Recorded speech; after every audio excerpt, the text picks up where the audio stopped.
Matapos siyang imbitahan ng lalaki na sumali sa kanilang guild, ay sumakay sila sa isang itim na van, kung saan nandoon din sa loob si Hyukjun at nagsasabi na ito ang kanyang maliit na bunsong kaibigan na kanyang tinutukoy sa kanila. Nang sandaling yon, binati siya ng isa sa kanyang mga kasamahan at ang isa naman ay nagtanong sa kanya na napakagwapong bata na lalaki ni Taekyung, at mukhang magkakaroon naman sila ng bagong kompetisyon dito. Habang ang isang lalaking nagmamaneho ay bumati rin sa kanya. At sa kanyang tabi ay ang founder ng kanilang guild na siyang nag-imbita sa kanya na sumali.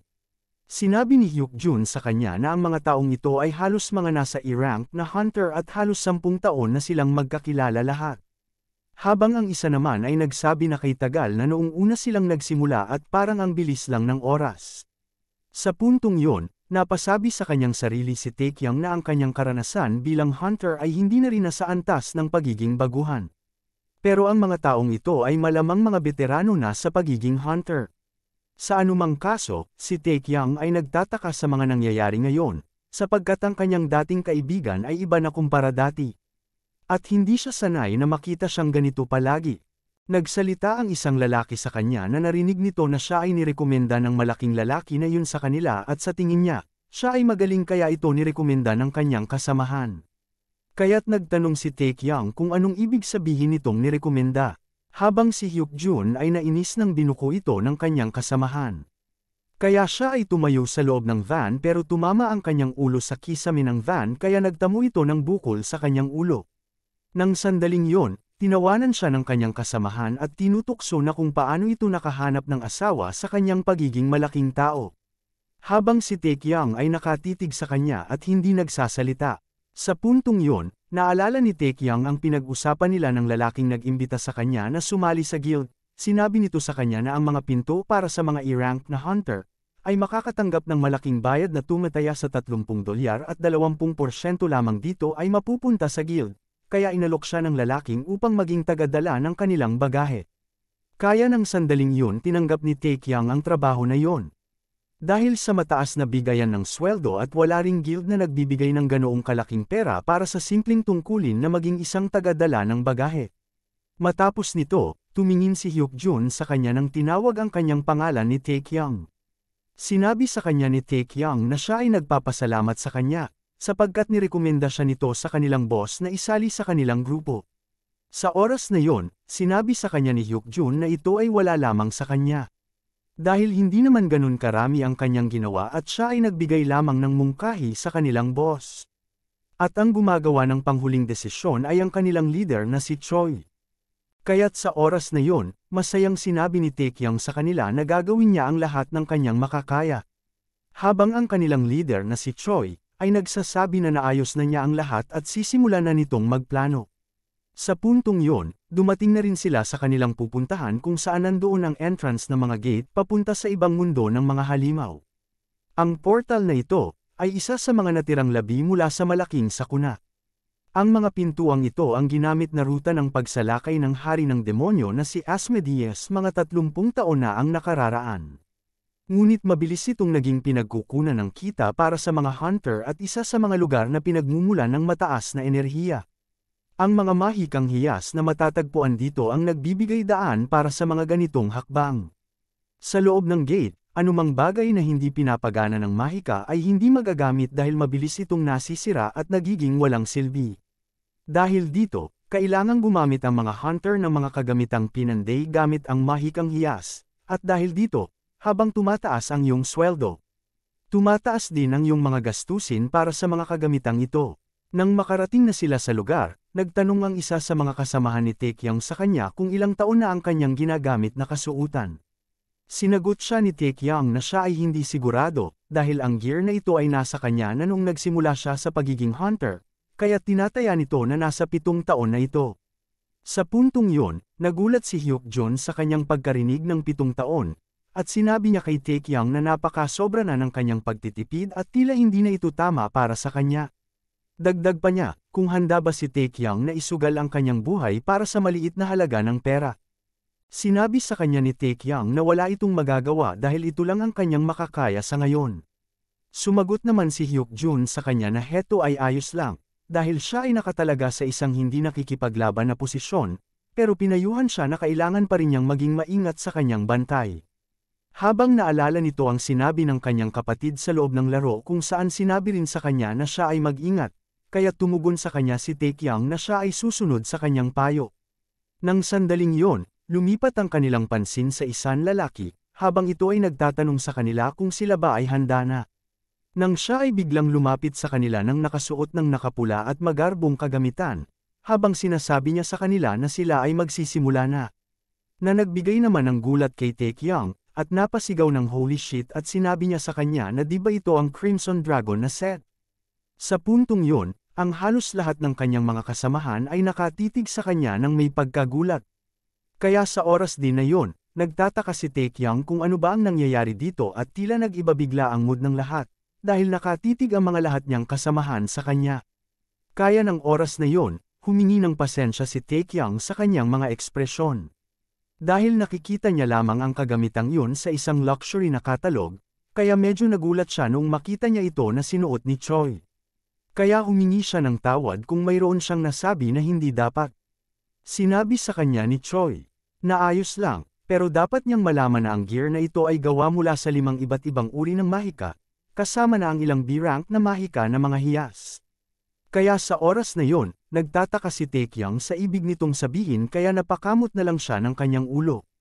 Nagsalita si Choi sa kanya na hayaan niyang ulitin ang kanyang sinabi, na ang mga kagamitan na ito ay gawa sa 5 iba't ibang uri ng mahika at ilang B-rank na mahika na mga hiyas.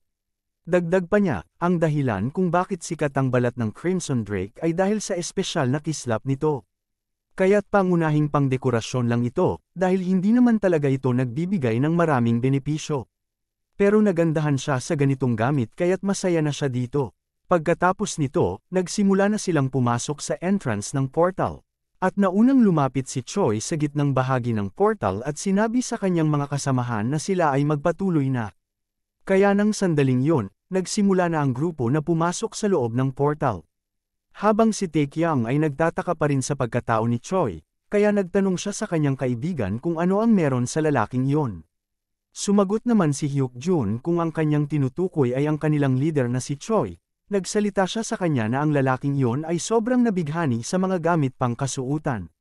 Kaya tinawag siyang adik sa mga ganoong kagamitan, at masaya ito kapag napapansin ng ibang tao ang kanyang kasuutan.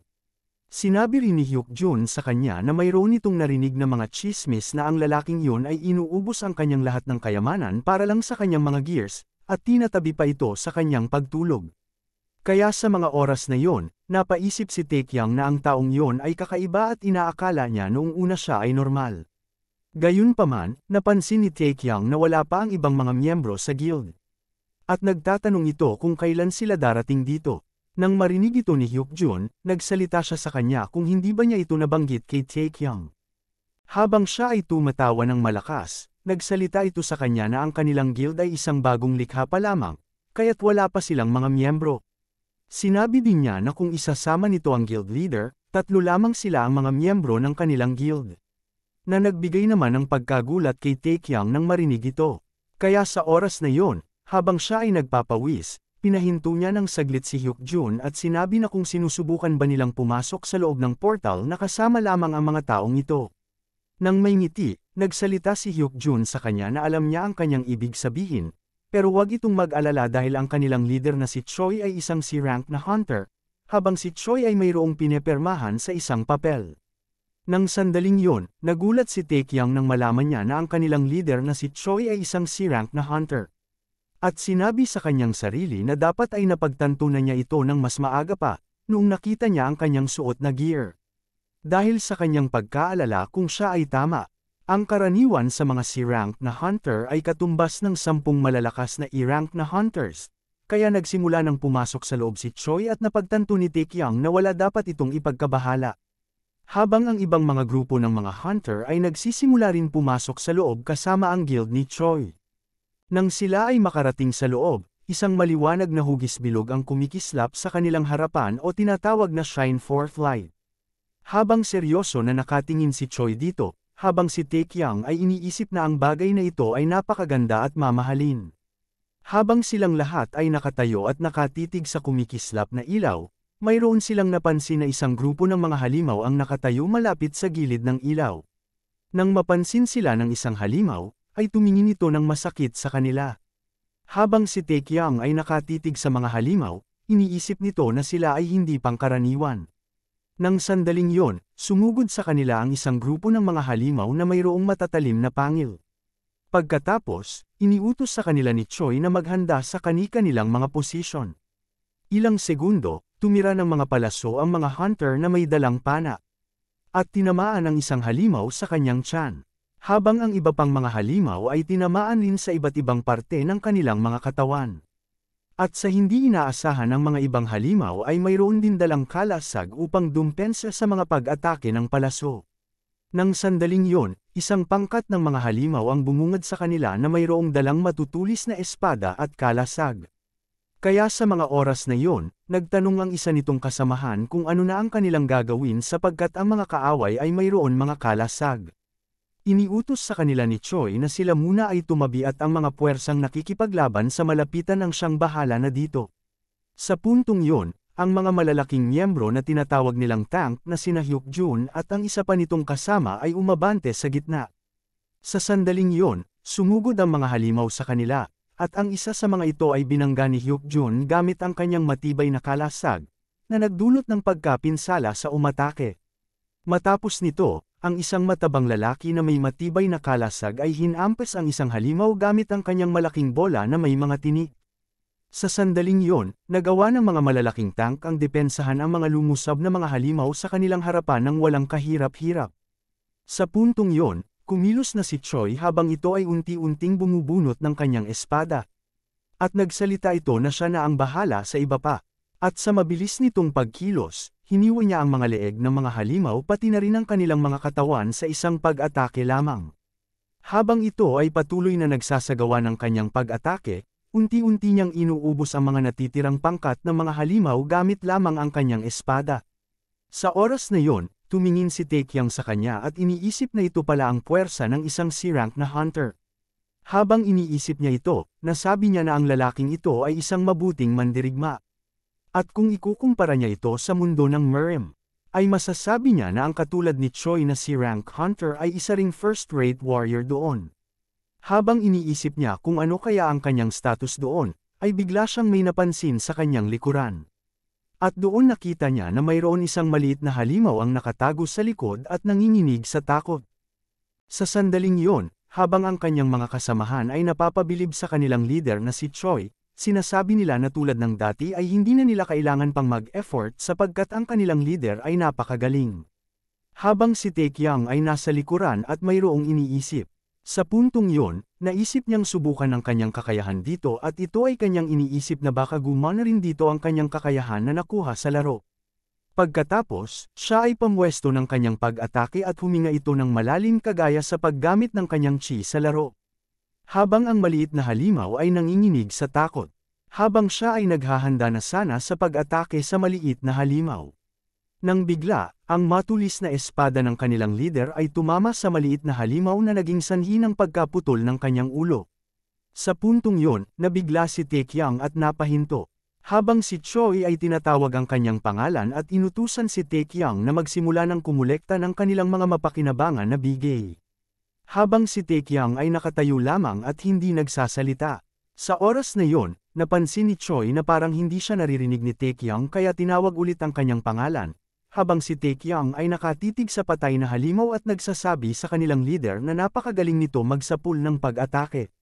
Sa sandaling yon, naisip ni Taekyang na dapat siyang mag-focus at itigil ang pag-iisip ng mga walang kwentang bagay habang siya ay nasa raid. Pagkatapos nito, sila ay nagpatuloy sa kanilang paglalakad sa loob ng dungeon. Nang mapansin ito ng mga halimaw ang kanilang pagdating, ay sumugod kaagad ang mga ito sa pag-atake. Ngunit nilampaso lamang sila ng puwersa ng mga malalaking tao na tinatawag na tank, habang ang mga archer at si Choi ay pinadapa rin ang mga walang laban na halimaw. Pagkatapos nito, tinawag ni Choi ang pansin ni Taekyang at sinabi sa kanya na ipagkatiwala nito sa kanya ang paglilinis at pagkuha sa mga bagay ng kanilang mapapatay, na masaya namang sinagot ni Taekyang ng oo. Habang patuloy ang kanilang paglinis sa mga natitirang halimaw sa loob ng dungeon. Nagsalita si Taekyang sa kanyang boss na natapos na nito kolektahin ang lahat ng mga bagay na nakuha niya sa mga napatay nilang halimaw at nagawa na nito ang kanyang mga tungkulin. Sa oras na yon, napabilib si Hyuk-jun sa kanya at sinasabi na kung siya ba ay nagtatrabaho sa buong oras na ito. At sinasabi sa kanya na napakabilis ni Taekyang kumilos. Matapos marinig ito ni Taekyang, siya ay sumagot sa kanya na dapat niya itong gawin upang siya ay mabuhay at maibigay ang mga kailanganin ng kanyang pamilya. Nagsalita si Choi sa kanya na napakagaling nito gumamit ng kanyang mga kamay. Habang inaabot nito ang kanyang kamay kay Taekyang upang tulungan ito sa kanyang pagtayo, na agad naman pinasalamatan ni Taekyang. Habang sila ay papasok sa isang napakalaking pintuan, sinabi ng kanyang mga kasamahan ng bilisan na nila para makapaghapunan na sila. Habang nagsasabi si Hyuk-jun na gusto niyang makasama sina Taekyang at ang leader nila na si Choi sa hapunan. Pero sinabi naman ni Choi sa kanila na mayroon na itong nireserbang hapunan sa isang restaurant. Pero habang pinagmamasdan sila ni Taekyang ay hindi siya makapaniwala na pinag-uusapan na nila ang hapunan habang sila ay nasa gitna ng boss zone. At iniisip na siguro mayroong dahilan kung bakit sila mga veteranong party. Sa oras na yon, nagsalita si Hyuk-jun na simulan na nilang pumasok. Habang ang kanilang leader ay pinapahanda ang kanyang mga kasamahan sa kanilang posisyon at inutusan si Taekyang na pamwesto lamang sa likod. Matapos nito, ang kanyang mga kasamahan ay nagsimula ng mag-form ng kanilang formation, habang si Taekyang ay nasa likuran at nakatitig. Nang bigla, bumukas ang isang malaking pintuan para sa boss zone. At sa loob nito ay nababalot ng napakadilim na kapaligiran, habang ang isang hari ng mga halimaw ay nakatalikod at may hawak itong dalawang sandata. Nang sandaling yon, ang halimaw ay mayroong binibigkas na mga taludtod at napapalibutan ito ng kulay lila na mga enerhiya sa kanyang paligid. Habang si Taekyang ay nakatitig sa halimaw, napaisip siya na ang boss monster na ito ay isang spellcaster. Nagsalita ang matabang lalaki na marahil ito na ang boss monster na kanilang hinahanap. Habang ang kanyang katabing kasamahan ay nagulat sa kanyang nakita. Sa oras na yon, ang mga sahig ay napuno ng mga bangkay na walang buhay na goblins. Habang mayroong lumalabas na kulay lila na usok sa kanilang mga bibig. Sa puntong yon, laking gulat ng kasamahan ni Taekyang na nagtatanong kung ano itong bagay na bumabalot sa paligid na kulay lila. Sa sandaling yon, napamura ng malutong si Choi habang siya ay nagpapawis. Sa sandaling yon, nakatitig sa kanila ang isang boss goblin na may takip na tela sa kanyang ulo. Habang sumisigaw ang kanilang leader na kailangan na nilang umalis dito ng mabilis. Sa sandaling yon, itinaas ng goblin boss ang kanyang tungkod na mayroong nakapatong na bungo. At sa loob nito, mayroong lumabas na nakakatakot na pulang enerhiya na nagmula sa kanyang bungo, habang ito ay nakangisi at binibigkas ang mga taludtod. Nang makita ito ng mga pangkat ni Taekyang, silang lahat ay nakaramdam ng pagkagulat at takot sa mga oras na iyon.